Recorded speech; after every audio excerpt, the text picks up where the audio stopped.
This isn't gonna get any less awkward. Regardless of how long I wait. Okay, I'm doing a reintroduction video to my YouTube channel. If you saw the first one, I apologize. It was terrible.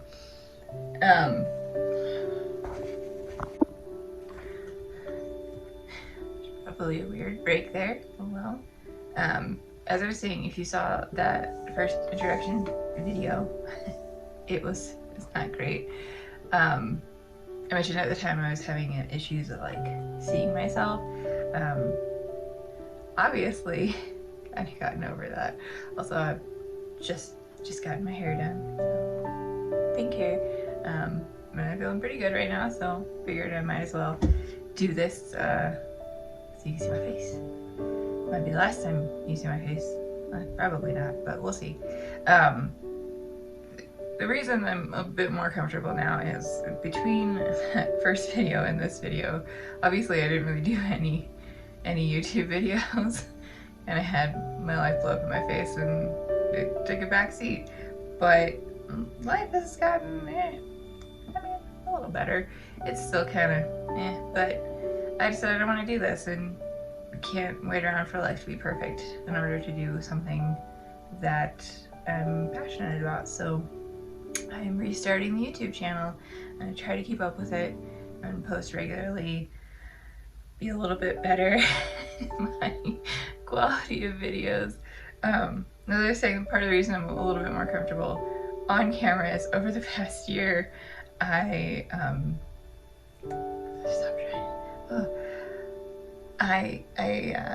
started playing Dungeons and Dragons with a group of friends. A very good friend of mine and her sister and her husband and my brother. My brother is the dungeon master of his own D&D group. He wanted to be a player, so he approached me about it. I was not interested. It kept bothering me, so I approached my friend and be like, hey, my brother really wants to do this. Are you interested? And she was like, yeah, actually, my husband is a long-time DM, and my sister also wants to play a game, so let's all do that. And you know, because of the fucking pandemic, we had to do it all via Zoom. And what started out as it was supposed to be only like a few sessions, it has gone for over a year now. We finally transitioned to like in-person gaming, which has been a lot of fun. The point is that as a result of being part of this Dungeons and Dragons group, I've had to be on camera essentially for the past year. So it's all been via Zoom, so I can like see myself. Which I'm trying not to look at myself right now, it's really hard. Wanting to monitor my expression. So the point is, I've gotten a little bit more comfortable being on camera, so I figured for the reintroduction video, I would actually record this on camera. So you can see me. A few things about, sorry, my cat is being weird. So a few things about me. I'm in my guest room right now, and it's kind of the cat's room, so they're being weird. I'm also talking like to myself out loud in an empty room, so there's that. It's so awkward. It's not gonna get less awkward, so I'm just gonna roll with it. Let's go. A few things about me. One, like a reintroduction. Yeah.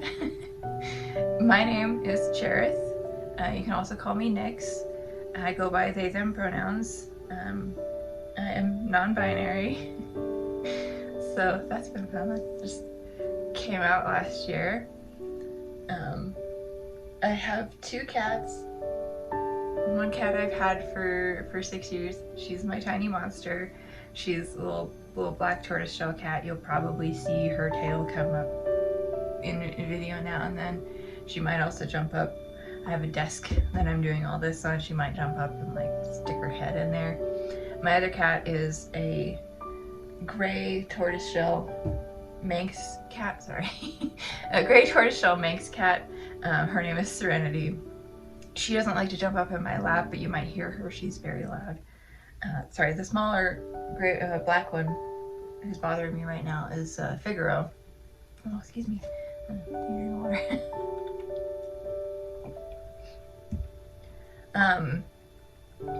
Try to stop saying I keep doing that as a filler because it's really awkward to just have like a pause. Work really hard on that. I have one older brother who's married. I have two wonderful nieces. I have brother, sister-in-law, two beautiful little nieces. My mom and dad have been married for almost 40 years.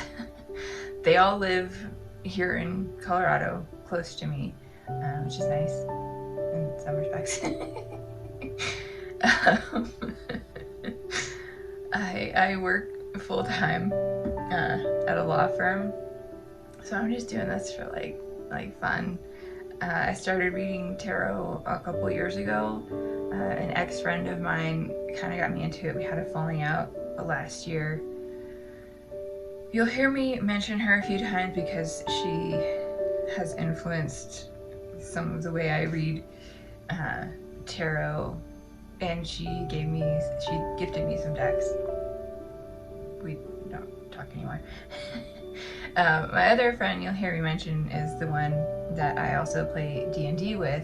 She has also gifted me a deck, and she also reads tarot, so we talk about that sometimes. She's a very dear friend of mine. Been a friend for the last 5 years. She's really cool.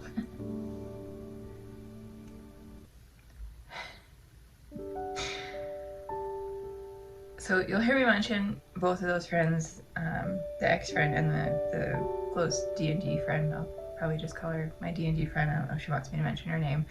I'll check with her at some point on that. So I mentioned, I know in my first introduction video, the reason I wanted to start this channel is because I don't really have anyone close to me to like really talk about tarot with. I mean, I have, like I said, my D&D friend who does tarot, and I talk about it with her. But there's Figaro. Hi, Figaro.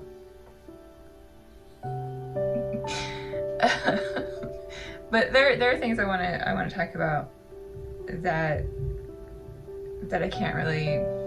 It's not that I can't talk about it with her, but this feels like something, I don't know, more expansive, I guess, that I can really like dig into it and really talk about the things that interest me in a different medium. So there's that.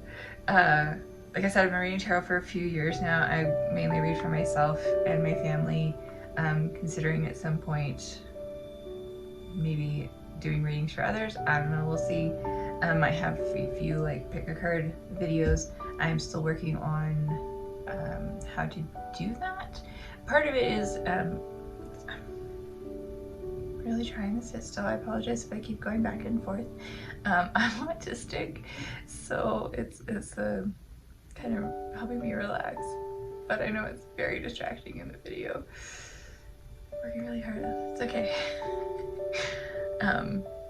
But one of the things is, I just mentioned, I'm autistic, so I've developed like basically a fear of like being wrong in my interpretation of the cards, which I know is ridiculous because there's many interpretations. It's still like, for me, it bothers me. I'm working really hard to deal with that, and I've gotten better.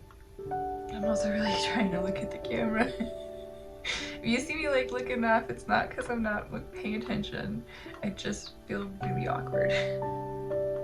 So I might look away a lot. I apologize. It's going great. Cool, man. The last time, that's for sure. So there are a few things that I want to talk about as far as tarot goes. I actually I watch a lot of TarotTube videos, and I have like a list of topics.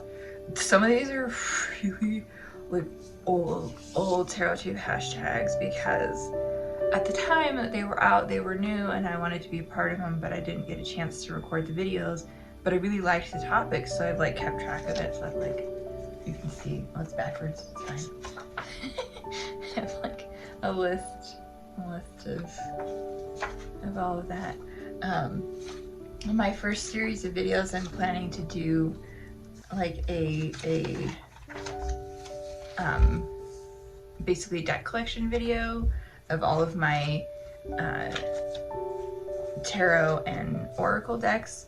I also am going to be talking about, I started just the month of May doing something slightly different for me, because I have a lot of decks and I actually stopped reading for about a year after I had the falling out with my friend.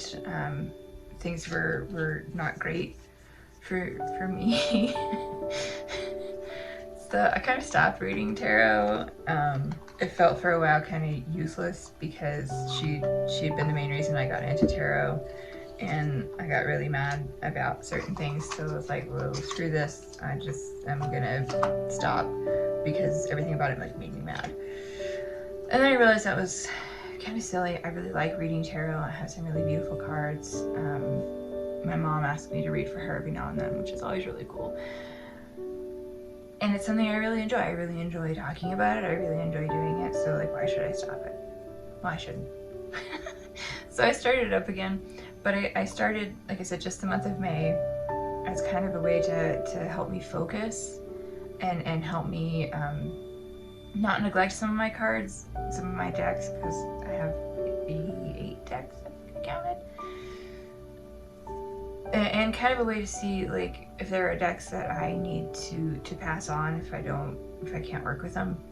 Is I picked out for the month of May, I picked out 1, 2, 3, 4, 5, 6 decks, 5 tarot and 1 oracle deck that I've basically like pulled once a day, every day for the past month.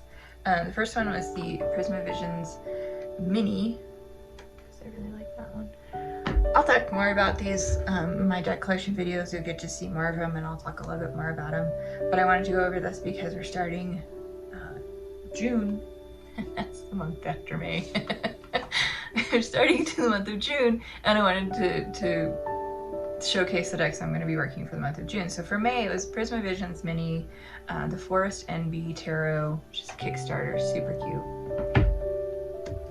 The Tarot at the End of the Rainbow, the True Black Tarot, which I actually just got at the beginning of May. Love this deck, it's so beautiful. I'm so glad I got it. The Crow Tarot, which you'll hear me talk about a lot. This is my very first tarot deck. It's a long-time favorite. And then the Oracle deck I was working with was the Masculine Archetypes deck. This was also a Kickstarter. I purposefully got this deck. Like I said, I'm non-binary, so I'm exploring how to embrace like the more masculine aspects of myself, and that has really been helpful with that. So for the month of June, the decks I'm going to be working with primarily is going to be the Nicoletta Ciccoli mini deck. I have quite a collection of mini decks. I really like mini decks. I like miniature things. I have a lot of minis floating around in my condo. It's great. I'm also going to be working with the Tarot of the Divine. I always want to call it Divine Tarot. Tarot of the Divine. This was a deck gifted to me by my D&D friends. So I'll be working with that for the month of May. And the Outsider Tarot, which is Kickstarter, which is fantastic. The Star Spinner Tarot. The Dark Days Tarot. And then I'm actually working with 2 Oracle decks this time. The Phantom Fauna Oracle deck. Sorry, I didn't mean to hit the camera. And the Heart of Fairy Oracle deck. So those are decks I'm working with in the month of June. I'm gonna try to do this throughout to the end of the year. I figure I'll just pick pick like 5 or 6 decks, tarot and oracle, to work with exclusively for the whole month. Like I said, I'm using it as a way to connect with the decks, to see if there's decks I need to pass on for whatever reason, and just to make sure like that all of my decks are getting some luck, because I've got a lot of them. You'll see me talk about all of these decks in my deck collection videos. One thing I do want to mention is you'll probably see I keep a lot of my decks in order. I prefer that. The ones I'm working with for this month are not in order because I've been working with them all month. There's really no point in putting them back in order every single day. But for the most part, I like to keep my decks in order. It feels better to me. It's pretty rare that I will leave multiple decks that I'm not working with out of order. So that's probably something you'll notice. In my deck collection videos that I'm going to be publishing, I have one up right now. I have my mini deck collection video. I was going to redo it, but somebody commented on it. It was so nice, and now I'm like, okay, I'll leave that up there. Also, it's really funny because like I'm really awkward and it's a terrible video. It's like I recorded it with the phone like this, so there's big old black bars on both sides. But I'm gonna leave it up. You'll probably see I'll take my introduction video, my first one, down. I also have a video up of my first 3 decks. I'm taking that down because I'm redoing it. So yeah, you'll start to see those pop up. I'm gonna be recording in my guest room now. Hopefully you won't get too much noise from my neighbors. And you'll probably get noise from my cats, but yeah, that's life. And then I was gonna sorry. The other thing I want to talk about was my channel name. So originally I was calling myself the Colorblind Tarot Reader because I'm colorblind. I decided not to do that because it sort of has negative connotations. When I say I'm colorblind, I mean like legally I have trouble seeing certain types of color. And it doesn't mean, I know a lot of people hear colorblind and like, oh, you see in black and white. No, it's very rare that anyone that's colorblind sees strictly in black and white. Basically just what it means is I have trouble seeing certain colors in the same way as everyone else. A few examples of that are about 6 years ago, my work, like most corporate office jobs in America, celebrating St. Patrick's Day. So, you know, the day before they were like, everybody wear green to the office tomorrow. I was like, cool, can do that. So I got up the next morning, I was getting dressed, pulled out a shirt that I thought was green, put it on the bed next to me, went to pull up a pair of pants to wear, turned around, and the shirt I thought was green was sitting next to a shirt I thought was blue, and they were the same color. I was very annoyed. I literally, like, I pulled up the green shirt over here and I was like, yeah, that looks green, and then I pulled up the blue shirt over here and went, yeah, that looks blue, and then I put them next to each other and I'm like, they're the same color, so are they green or blue? I don't know, fuck this. So I picked out like the brightest green thing I had. Oh, I swear a lot, sorry. Picked out like the brightest green thing I had and wore that. But like all day everybody was complimenting each other's green clothes that looked blue to me. So now I don't like St. Patrick's Day. Specifically for that reason, because I can't really tell the difference between green and blue most times. It's great. Another example of this is I have trouble with the color pink, which I know is really funny because I just dyed my hair pink. Yes, I know this is pink. I can see this. I chose this color. But I do have trouble with the color pink. And a good example of this, my dad too he's also colorblind. He also has trouble with the color pink. And a good example of this is, so my parents recently sold the house they lived in for like 10 years. And when they were getting ready to sell it, my mom and dad were going over like a list of things that need to be fixed and done in the house before they could put it on the market. I was visiting them one time and they were talking about that, and my mom mentioned that they needed to paint the pink room upstairs. So there were 2 rooms upstairs. One was my mom and dad's bedroom and the other was the guest room. Now the guest room I had lived in for about a year. I had stayed in that room off and on over the past 10 years that my parents had lived there. And I had lived in that room solidly for a year. Like after I graduated college and moved back home before I got a decent paying job and moved out on my own. It's the millennial way. But I had lived in that room. And my parents had lived in that house at that point for like 10 years. And my mom was like, we need to paint the pink room upstairs. And me and my dad were like, what pink room? What are you talking about? So my mom takes us upstairs into the guest room I'd lived in for a year and went, those walls are pink. And me and my dad looked at them. They got real close. Sure enough, they were like really light pink color. No. No. Me and my dad were both like, no. I don't care what you say. I don't care that I can actually perceive it now that you mentioned it. No, those walls are white. And my mom, who's been married to my dad for 40 years and raised me, went, all right, whatever, it's pink. Y'all are whatever. And just left the room.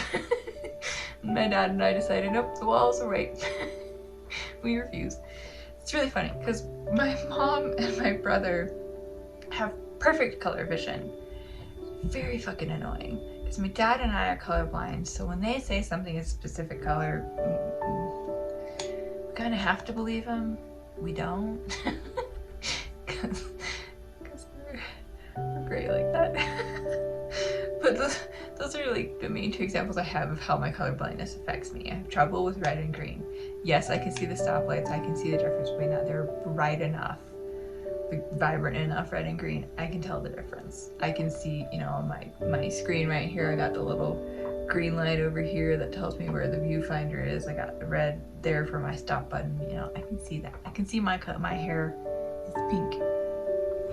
I can tell that that's pink and there's green. There's green there. Like, I can see that. It's when it gets to be like a really, really light pink or a green that shades into blue that I can't tell the difference. I can't see it, and it's really annoying. So originally I was going to call myself Cherith the Colorblind Tarot Reader, but then I realized with no explanation, with nothing added on to that, people were going to assume certain things because being colorblind has been co-opted by, well, racists to say that they're not racist. And I don't want to be associated with that. So I changed it to the Starry-Eyed Tarot Reader. And the reason I picked Starry-Eyed Tarot Reader is because I have had a fascination with stars and constellations and the night sky since I was a kid. It's really funny because I was afraid of the dark, and I live in the city and I can't see the stars. But I really love stars. If I had been a better or applied myself more at math, I definitely would have gone into like astronomy. Done that, I would have. But I was bad at math, and I also didn't apply myself at math, so that's the result of that. Hi, Figaro. But I really like stars. I'm really interested in like astrology and astronomy and constellations and all that stuff. So it just made sense. Instead of colorblind, starry-eyed. Also, doesn't have the negative connotations associated with calling myself colorblind with no explanation. So I am the Starry-Eyed Tarot Reader. I also have an Instagram. It's under the same name as my channel name. I'm trying not to write words. Oh, it's great. I'm trying to make myself feel less awkward about talking to myself and my cats. Serenity's given up. She's gone to the room. The girl's down here staring at me. So I don't really have like a plan for this channel. I think other than just to talk about tarot and participate in the community. I think it's pretty cool. I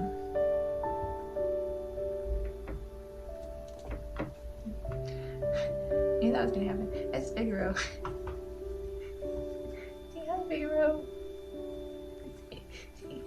Oh, hi. This is a tiny monster. This is the Figaro. I figured she'd make an appearance. She usually does. So that is my reintroduction. If you subscribed like after the first few videos and having not updated my channel in a year, thank you. I appreciate you. Don't know why you did that. Hopefully it'll be better now. But yeah, like, subscribe, all that fun stuff. I'm excited to see where this goes. Figure I was about to knock over my water. Oh no. Down you go. So, yeah, that's it.